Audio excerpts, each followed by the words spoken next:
tayo sa ano to, Marikina, no? Tayong Ford Escape kanina ayaw mag-start, pati mag-cranking. Parang nilamig yung starter. Umandar na, kaso palyado siya.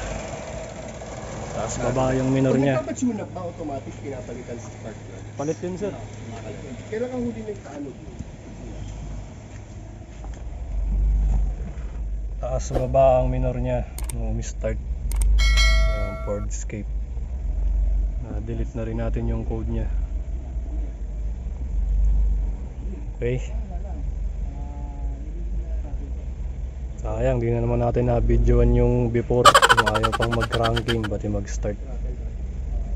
Okay. Next time na lang uli. Yun.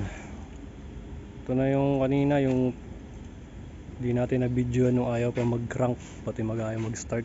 Meron na pa-under natin. Palyado siya. Taas baba yung minor niya, yung Ford Escape. Ayan yung throttle body niya. Napakadumi ng carbon. Pati yung spark plug, di ko na picturean, pero kasi bumili na ng spark plug. Buwan natin tong linisin. Tingnan natin kung magbago yung ano niya. Bago yung minor. Taas baba yung minor nito, palyado. Ayan o. Pal ng carbon niya o.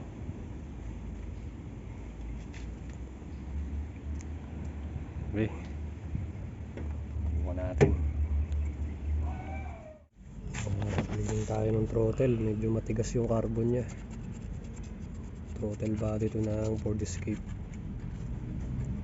Ayan o. Carbon. Sana tsumamba, tumino yung minor.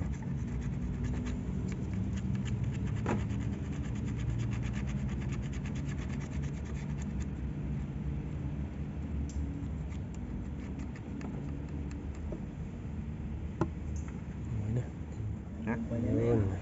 Okay. Minis na yung throttle niya. Pati map sensor. Okay. Okay. Ito na yung Ford Escape kanina na pa-under natin. Nung umi-start, palyado. May vibrate yung makina. Tapos kanina yung minor niya taas sa baba. Yan, ang ginawa natin, linis tayo throttle, palit spark plug, tapos cleaning din ng map sensor. Okay. Gumanda yung minor niya. Medyo okay na siya kaysa kanina. Yun, oh yes mga idol. Sama ko pala si Master. Ayan si Master.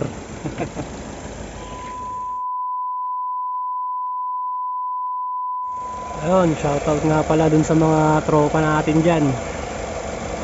Kay Jeriel, may-ari ng YouTube channel niya, Jeriel Tech. Tapos kay Angelo Areglo, work from home sisig. Yan, the best yung ano yan, buffalo, tsaka yung chicken wings. Pati si Yulax TV, Carlo. Shoutout.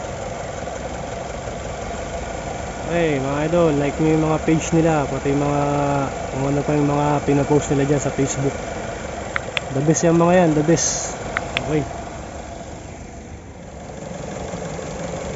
Ba ng palya. Nina, taas baba yung minor nya. Tapos manginig yung makina. Okay, Ford Escape. Yes.